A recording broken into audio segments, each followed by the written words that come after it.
কুরবানির বিধান কি?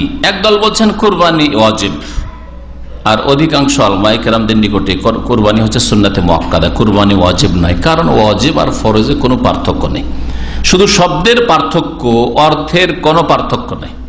যাই ওয়াজিব তাই ফরজ, যাই ফরজ তারই নাম ওয়াজিব আসলে আরবি ভাষায়। এই জন্য আরবরাকে যদি বলেন হাজা ফরজুন হাজা ওয়াজিবুন তা হাসবে। একমাত্র বিশেষ একটি মযহাব ছাড়া যাদের কাছে সামান্য একটু পার্থক্য, কোরআনের স্পষ্ট দলিল দিয়ে যদি থাকে তাহলে ফরজ হইল, আর যদি হাদিসের দলিল দিয়ে জরুরি মনে হয় তাহলে ওয়াজিব হইল। এই ধরনের কিছু ব্যাখ্যা, মন গড়া ব্যাখ্যা আসলে। হ্যাঁ, নামাজ হচ্ছে ফরজ, রোজা হচ্ছে ফরজ, আর কুরবানি হচ্ছে ওয়াজিব, এগুলি মন গড়া ব্যাখ্যা। আসলে হচ্ছে ফরজ আর ওয়াজিবে কোনো পার্থক্য নেই।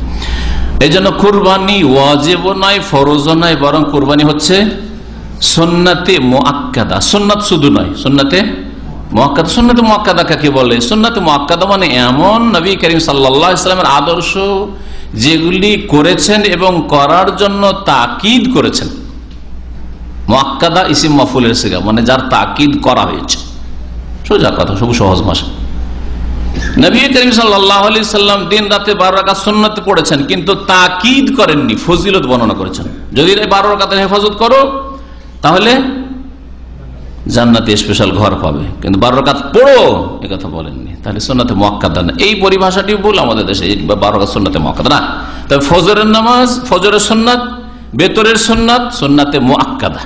কারণ নবী করিম সাল্লাল্লাহু আলাইহি ওয়াসাল্লাম তাকিদ করেছেন, আউতিরু, তোমরা বেতর পড়ো। নবী সাল্লাল্লাহু আলাইহি ওয়াসাল্লাম সফরে পর্যন্ত ফজরের সুন্নাত ছাড়েননি, সুতরাং সুন্নাতে মুআক্কাদা। এই দুটি নামাজের মধ্যে সুন্নাতে মুআক্কাদা, আর বাকি এগুলি হচ্ছে সুন্নাতে রাতিবা বলতে পারেন। শরীয়তের ভাষা হচ্ছে রাতিবা, যেগুলি ফরজ নামাজের আগে পরে যে সুন্নাতগুলি রয়েছে এগুলি সুন্নাতে রাতিবা। রাসূলুল্লাহ সাল্লাল্লাহু আলাইহি ওয়াসাল্লাম মদিনায় 10 বছর থেকেছেন, প্রতি বছর কুরবানি করেছেন। এই মর্মে আব্দুল্লাহ বিন উমর রাদিয়াল্লাহু তাআলা আনহু থেকে বর্ণিত, তিনি বলেন আকামা রাসূলুল্লাহ সাল্লাল্লাহু আলাইহি ওয়াসাল্লাম বিল মাদিনাতি 10 সিনিন ইউদাহি। রাসূলুল্লাহ সাল্লাল্লাহু আলাইহি ওয়াসাল্লাম মদিনায় 10 বছর অবস্থান করেছেন হিজরত করে, আর প্রতি বছর কি করেছেন? কোরবানি করেছেন। হাদিসটি তিরমিজিতে রয়েছে এবং হাদিস হাসান। সুতরাং নবী সাল্লাল্লাহু আলাইহি ওয়াসাল্লাম যখন ছাড়েননি কোনো এক বছরেও, অথচ প্রথম দিকে অভাব ছিল তারপরেও ছাড়েননি, তাহলে কোরবানি করা হচ্ছে সুন্নাতে মুআক্কাদা। আর একটি হাদিস তিরমিজিতে রয়েছে, ওটা শুনে তার আর স্পষ্ট হবে। একজন লোক এসে আব্দুল্লাহ বিন উমর রাদিয়াল্লাহু তাআলা আনহুকে জিজ্ঞাসা করেছে, তার নবী সাল্লাল্লাহু আলাইহি ওয়াসাল্লামের জীবদ্দশার পরে, ইন্তেকালের পরে জিজ্ঞেস করলেন এসে, আনিল উযহিয়া, কুরবানি সম্পর্কে, আওয়াজিবাতুন হিয়া, কুরবানি করা কি ওয়াজিব? ফাকালা, তখন তিনি বলছেন, দাহা রাসূলুল্লাহ সাল্লাল্লাহু আলাইহি ওয়াসাল্লাম, রাসূলুল্লাহ সাল্লাল্লাহু আলাইহি ওয়াসাল্লাম কুরবানি করেছেন, ওয়াল মুসলিমুন, আর মুসলিমরাও কুরবানি করেছে, মানে সাহাবীরাও কুরবানি করেছে। ফাআদা আলী, লোকটি আবার জিজ্ঞাসা করেছে, যে আমি জিজ্ঞেস করছি কুরবানি কি ওয়াজিব? জিজ্ঞাসা করছে কুরবানি কি ওয়াজিব, আর সাহাবী কি বলছেন? ফাকালা দাহা রাসূলুল্লাহ সাল্লাল্লাহু আলাইহি ওয়াসাল্লাম, রাসূলুল্লাহ সাল্লাল্লাহু আলাইহি ওয়াসাল্লাম কুরবানি করেছেন, ওয়াল মুসলিমুন, আর মুসলিমরাও কুরবানি করেছেন। তো কি বোঝা গেল এর দ্বারা? এর দ্বারা বোঝা গেল যে নবী করিম সাল্লাল্লাহু আলাইহি ওয়াসাল্লাম করেছেন, তুমি করো। সচ্ছলতা থাকলে, অভাব না থাকলে করো কোরবানি।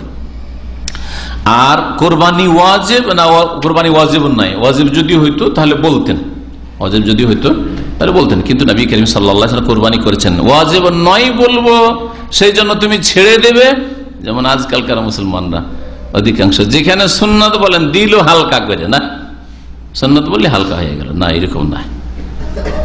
নবী সাল্লাল্লাহু আলাইহি ওয়াসাল্লাম করেছেন, তুমি করো। নবী করেছেন, সাহাবীরা করেছেন, তুমি তাদের অনুসারী, তুমিও করো।